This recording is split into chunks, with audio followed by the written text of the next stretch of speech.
tobanka dal ee ugu qanisan Afrika. Qaaradda Afrika ayaa lagu tilmaamay inay tahay tan ugu faqriirsan dunida, iyadoo faqriirnimada qaaraddan loo sabeynayo dhaqaale aan xasiloonayn iyo amni la'aan iyo musuqmaasuq iyo sidoo kale dagaalo sokeeye. Sidoo kale inta waxa u dheer falalka argagixisnimo ee ka dhaca qaaraddaas Afrika. Haddaba hay'adda lacagta adduunka ee IMF iyo Bangiga Adduunka ayaa si wadajir ah warbixin u sameeyay dabayaaqadii 2021 waxayna ku shaaciyeen 10 dal ee ugu qanisan qaaradda Afrika. haddaba aan eegno 10 dal ee ugu qanisan qaaradda Afrika. Lambar 1 Masar. Dalka Masar ayaa noqday waddanka koowaad ee qaaradda Afrika ugu qanisan isagoo dhaqaalihiisu sii kobcayo sida lagu sheegay warbixinta. Dalka Masar waxa soo saarkiisa sanadkii wuxuu ka helaa dhaqaale ahaan 1.8 trilyan oo doolarka Mareykanka ah. dalkaas ay ku nool yihiin dad gaadhaya 102 milyan oo qof. dhaqaalaha waddankaas wuxuu ku tiirsan yahay beeraha, macdanta iyo dalxiiska. kaalinta labaad waxa galay Nigeria. dalka Nigeria oo kaalinta labaad ka galay wadamada ugu qanisan qaaradda Afrika.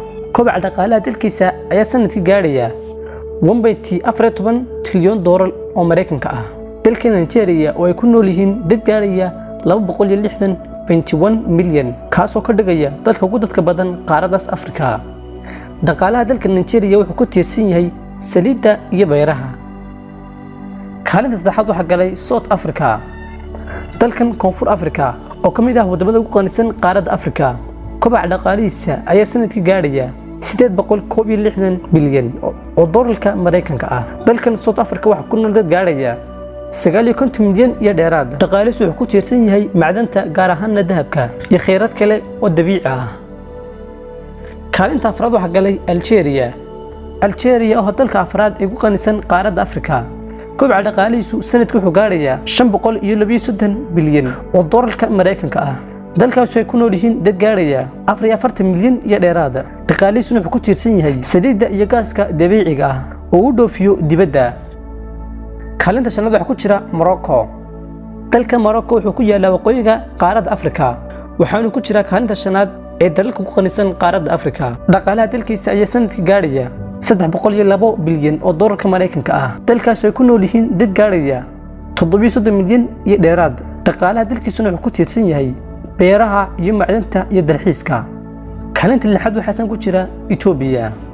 dalka Ethiopia oo ku yaala bariga Afrika, kaasoo ku jira kaalinta lixaad ee wadamada ugu qanisan qaaradda Afrika. dhaqaalaha dalkiisa ayaa sanadkii gaadhaya 298 bilyan oo doolarka Mareykanka ah. dalkan Ethiopia oo ku nool yihiin dad gaadhaya 115 milyan oo qof. dhaqaalihiisuna wuxuu ku tiirsan yahay wax soo saarka beeraha. kaalinta toddobaadna waxaa ku jira Kenya. dalkan Kenya oo ku yaala bariga Afrika oo kaalinta toddobaad ka jira 10 dal ee ugu qanisan qaaradda Afrika. dhaqaalaha dalkiisa ayaa sanadkii gaadhaya 269 bilyan oo doolarka Mareykanka ah. dalkan Kenya oo ku nool yihiin dad gaadhaya 40 milyan iyo dheeraad. dhaqaalihiisuna wuxuu ku tiirsan yahay beeraha iyo dalxiiska. kaalinta sideedaadna waxaa ku jira Angola. dalka Angola oo ku yaala bartamaha qaaradda Afrika oo kaalinta sideedaad ka jira wadamada ugu qanisan qaaradda Afrika. dhaqaalaha dalkiisa ayaa sanadkii gaadhaya 217 bilyan oo doolarka Mareykanka ah. dalkan Angola waxa ku nool dad gaadhaya 35 milyan iyo dheeraad.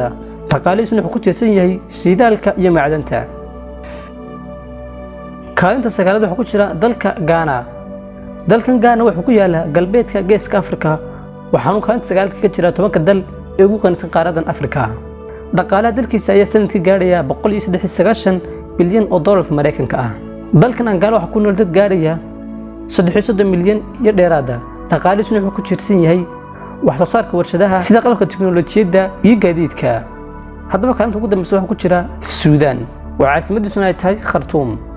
ugu dambeyn, dalkan Suudaan oo ku yaala bariga Afrika oo kaalinta tobanaad ka jira 10 dal ee ugu qanisan qaaradda Afrika.